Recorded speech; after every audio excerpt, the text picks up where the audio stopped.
Bonjour et bienvenue sur Jésus te guérit. C'est encore Evelyne et aujourd'hui je vais parler de l'indécence vestimentaire et de ses conséquences dans la vie des chrétiens. Donc, comme nous pouvons le constater, les enfants de Dieu, du moins plusieurs, sont très influencés par la mode, la séduction et ont par conséquent la difficulté à se vêtir de manière décente, comme nous recommande la parole. L'indécence, en fait, c'est quoi? C'est le caractère de quelqu'un, de son comportement qui ne respecte pas la pudeur. Quelque chose qui choque par son côté inopportun à la vue. Donc, au niveau de l'habillement, ce serait le fait d'exposer au grand public les parties du corps qui auraient dû être couvertes ou dissimulées. L'indécence, en fait, est un fléau qui affecte toutes les sociétés, plusieurs populations et toutes les tranches d'âge, malheureusement. Hommes, femmes et enfants. Surtout les femmes. Pourquoi? Parce qu'elles sont plus vulnérables. Elles sont très influencées par la mode, les mannequins, les stars, elles veulent être belles, elles veulent plaire. Et aussi, nous vivons dans une société où la femme, pour être belle, doit absolument être dénudée.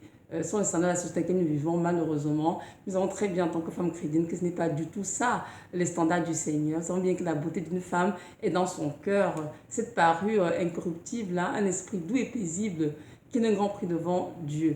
Cependant, nous pouvons constater avec une grande désolation que plusieurs femmes chrétiennes sont aussi très affectées par ce phénomène de l'indécence, malgré les enseignements et malgré la parole du Seigneur qui est très claire à ce sujet, parce qu'elle a donné à ses filles un code vestimentaire à respecter.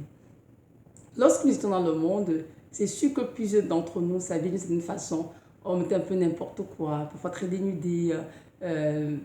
Mais une fois que nous avons donné nos vies au Seigneur, il est inconcevable que nous continuions de nous vêtir comme les femmes du monde. Il doit y avoir un changement remarquable au niveau de notre façon de nous habiller. De nos jours, lorsque nous entrons dans une église, on se croirait dans une boîte de nuit ou un défilé de mode. Plusieurs sœurs sont parées de manière extravagante, le maquillage à outrance, les faux cheveux, les faux ongles, les faux cils. Et comme ce n'était pas assez, elles sont pratiquement nues. Plusieurs sont habillées de manière très indécente. Certains sont dans des robes moulantes, des mini-jupes, des collants, des leggings, des pantalons cirés, des décolletés terribles qui laissent voir leur poitrine, dont la nudité est vue alors que le Seigneur nous recommande de nous vêtir de manière décente et pudique, et ce avec modestie. Les enfants de Dieu doivent se couvrir, ce que nous dirons la parole. Nous en allons lire le texte qui en parle, c'est dans 1 Timothée 2, verset 9. 1 Timothée 2, verset 9. Je vais le lire. Et de même que les femmes vêtues d'une manière décente, avec pudeur et modestie, ne se parent ni de tresses, ni d'or, ni de perles, ni d'habits somptueux, mais qu'elles se parent de bonnes œuvres, comme il convient à des femmes qui font profession de servir Dieu. Amen. Donc le Seigneur enseigne, auprès de sa parole, comment les femmes qui font profession de servir doivent s'habiller avec pudeur, c'est-à-dire elles doivent être discrètes, avec une retenue qui les empêche de se comporter d'une manière qui peut choquer les autres.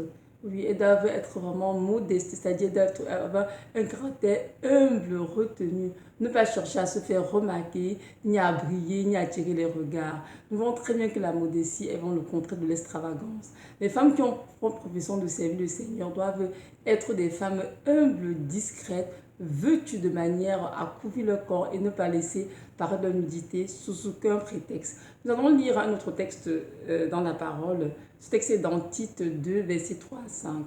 Tite 2, verset 3 à 5, je vais le lire. De même que les femmes agissent règle extérieure d'une manière convenable à la sainteté, qu'elles ne soient ni calomniatrices ni sujettes à beaucoup de vin, mais qu'elles enseignent de bonnes choses afin qu'elles instruisent les jeunes femmes à être modestes, à aimer leur mari, à aimer leurs enfants, à être modérées, pures, occupées aux soins domestiques, bonnes, soumises à leur mari, afin que la parole de Dieu ne soit pas blasphémée. Amen. Donc ce verset dit également la même chose, que les femmes doivent régler leur extérieur d'une manière convenable à la sainteté. Alors, comment se fait-il que les femmes chrétiennes de nos jours, la plupart, sont si impudiques dans la façon de se tenir, de se comporter, de se vêtir? C'est justement parce qu'elles ont été séduites par la mondanité, par la sirène des eaux qui l'explique à la base du cosmétique, de la mode et qui pousse plusieurs femmes à se dénuder dans le but de séduire, de plaire. Je sais que beaucoup de femmes sont dans cet état parce qu'elles ne sont pas enseignées. Parce que moi aussi, avant, je m'habillais de manière assez dénudée et je ne savais pas que c'était un esprit qui agissait dans ma vie. Donc, je pensais que c'est une façon normale de me vêtir.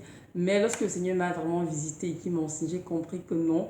Une enfant qui sait le Seigneur, qui a de sa vie au Seigneur Jésus, qui ne peut pas s'habiller comme une fille du monde, c'est-à-dire n'importe quoi, dénudée. Donc, mesdames, nous devons comprendre que nous devons nous habiller convenablement afin que la parole de Dieu ne soit pas blasphémée. Oui, pourquoi? Parce que si nous disons que nous sommes des femmes chrétiennes et qu'il n'y a aucune différence entre les païennes et nous, il y a bien un problème quelque part. Il faudrait qu'il y ait une différence dans la façon de nous comporter que de nous vêtir.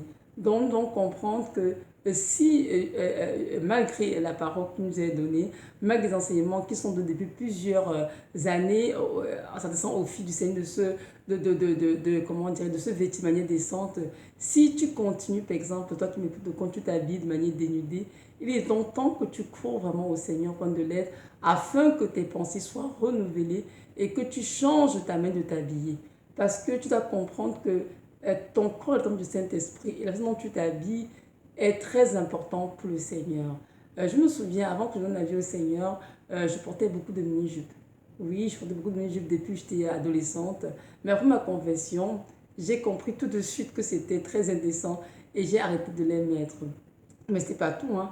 Le Seigneur avait entamé un processus de sanctification de ma vie et qui compte jusqu'aujourd'hui parce que la sanctification est quelque chose vraiment de très long, parfois dans la vie des enfants du Seigneur. En tout cas, dans mon cas, le Seigneur continue de faire le ménage dans ma garde-robe tous les jours. Car je me rends compte qu'il y a tellement de choses qu'on achète et qu'on rentre à la maison avec. Une parfois, quand le Seigneur, quand on pose le regard du Saint-Esprit dessus, on se rend compte qu'à non, tiens, Seigneur, ça ne te glorifie pas.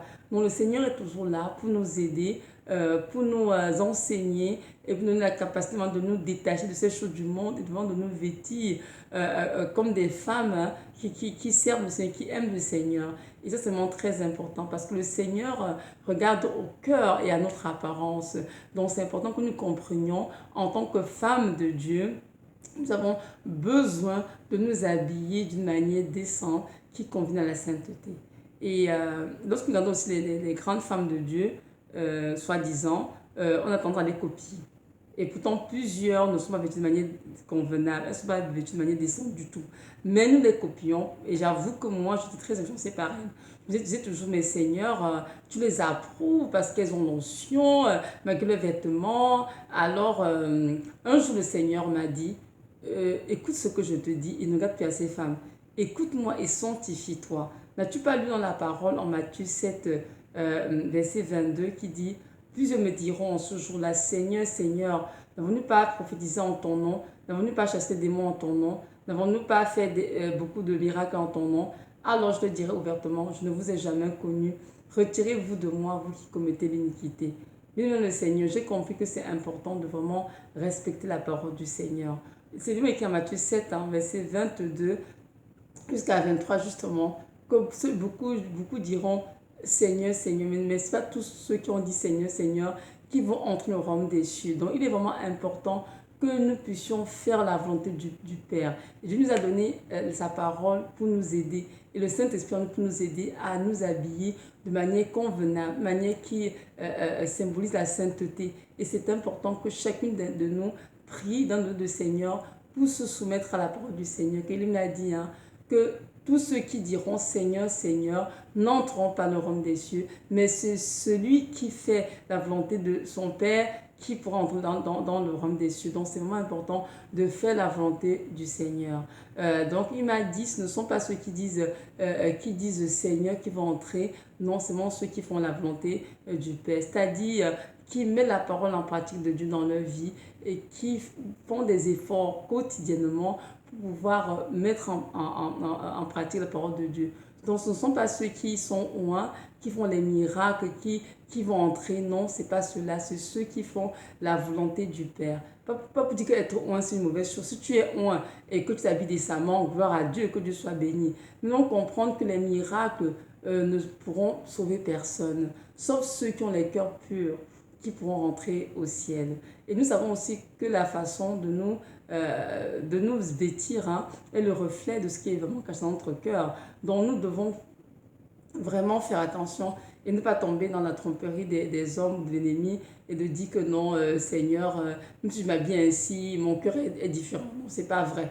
La vérité, c'est que la façon dont tu t'habilles, la façon dont tu te tiens, tu te comportes est le reflet de ton cœur. Il y a un grand lien à faire là-dessus. Donc voilà, c'est ça. Maintenant, je vais parler un peu des conséquences hein, dans la vie des femmes, justement, qui ont tendance à se dénuder. Oui, c'est sûr qu'en tant que femme, notre corps doit être vraiment gardé couvert, comme je disais tout à l'heure. Maintenant, si tu es une femme mariée, ton corps doit être vu uniquement par ton mari. Mais si tu ne l'es pas, c'est pas grave, tu gardes ton corps pour ton futur mari. Mais ce que nous comprenons, c'est que en tant que femme de Dieu, nous ne pouvons pas nous habiller n'importe comment. Les seins dehors, les cuisses, les jambes, le dos, les épaules nues. Non, ça ne glorifie pas le Seigneur. Et en plus, on devient une pierre d'achoppement pour les autres, les autres hommes. Le Seigneur a dit dans la parole que quiconque regarde une femme pour la convoiter a déjà commis l'adultère avec elle dans son cœur. Donc, nous voyons très bien que ce n'est pas du tout la volonté de Dieu de s'habiller de manière dénudée. Bon, le texte, il est dans Matthieu 5, versets 27 à 28. Matthieu 5, versets 27 à 28. Je vais lire. Vous avez entendu qu'il a été dit aux anciens, tu ne commettras pas d'adultère. Mais moi, je vous dis que quiconque regarde une femme pour la convoiter a déjà commis dans son cœur un adultère avec elle. Donc, on voit bien que si on s'habille de manière dénudée, on avait des vêtements serrés parce qu'on veut être sexy, tous les hommes qui nous convoitent dans leur cœur, même sans dire un mot, ont déjà commis l'adultère avec nous dans leur cœur, dans le monde spirituel. Donc, c'est vraiment important de se couvrir. Oui, parce qu'on on devient vraiment des pieds d'achoppement pour les hommes. Et ce n'est pas du tout la volonté de Dieu pour nous. En plus de cela aussi, il y a aussi le phénomène de mari, de femme de nuit, dont on voit qu'il y a des personnes qui sont très très attaquées par le phénomène de mari, de femme de nuit. En fait, c'est quoi? C'est que les personnes attaquées se voient dans les rêves, hein, dans les songes, en train d'avoir des relations sexuelles avec des personnes connues et inconnues. Mais en fait, la vérité, c'est que ce que ces personnes voient dans les rêves, ce ne sont pas des êtres humains, ce sont des démons qui ont pris une apparence humaine pour venir les séduire et coucher avec eux. Et très souvent, quand on a une tendance à exposer son corps, à se dénuder, on est très attaqué par ce phénomène. Et en fait, l'esprit qui a en arrière de tout cela, c'est rien d'autre que l'esprit de la sirène des eaux, comme j'ai mentionné tout à l'heure plus haut. Oui, non, comprendre que si, par exemple, toi, tu es une personne qui a tendance à exposer ton corps, à te dénuder, tu dois comprendre que tu es influencé par l'esprit de sirène des eaux. Et parfois, il y a des sirènes qui sont carrément poussées, ne veulent pas cet esprit. Et c'est cet esprit qui les pousse à la séduction, à l'immoralité sexuelle, à toutes sortes d'impudicité. Donc, il faut vraiment regarder ta vie. Et si jamais tu vois de telles choses dans ta vie, c'est bien vraiment de courir vers le Seigneur, prendre de l'aide pour en être délivré. Et aussi vraiment apprendre à te couvrir et changer ta façon de t'habiller. C'est vraiment très important. Donc nous voyons très bien que lorsque nous suivons notre corps, on est une pièce d'achoppement pour les autres, pour d'autres hommes, parce qu'on connaît du avec eux, même inconsciemment malheureusement, mais c'est quand même ça la réalité. On est attaqué par les esprits impudiques dans la nuit lorsqu'on dort. Donc, et ces esprits souillent nos corps et ça, ce n'est pas du tout la volonté de Dieu. Donc nous devons vraiment comprendre qu'il est important de nous vêtir de manière convenable et de couvrir toutes les parties doivent être couvertes dans notre corps de manière à ce qu'il n'y ait rien qui soit exposé et qui pourrait attirer quoi que ce soit vers nous. Donc voilà, c'est ça. C'était ça mon message et je me aussi juste ouvrir une petite parenthèse pour les mamans. Donc je lui ai dit maman, tu dois apprendre à tes enfants, surtout à tes filles, hein, à se dire de manière décente. La Bible nous encourage à enseigner la parole de Dieu à nos enfants et à les éduquer sur le Seigneur. C'est vraiment très important. Donc comprendre en tant que maman que nous avons commencé à enseigner à nos enfants dès qu'elles sont encore très jeunes, même si elles ont 3 ans, 4 ans, c'est important de commencer très tôt à leur apprendre comment s'habiller, comment se vêtir de manière décente. Parce que nous, on comprend qu'à l'adolescence, parfois on laisse aller, c'est plus difficile de rattraper. Donc c'est important de commencer vraiment dès le bas âge à enseigner aux petites filles comment se couvrir et que c'est moi l'avenir de Dieu pour leur vie.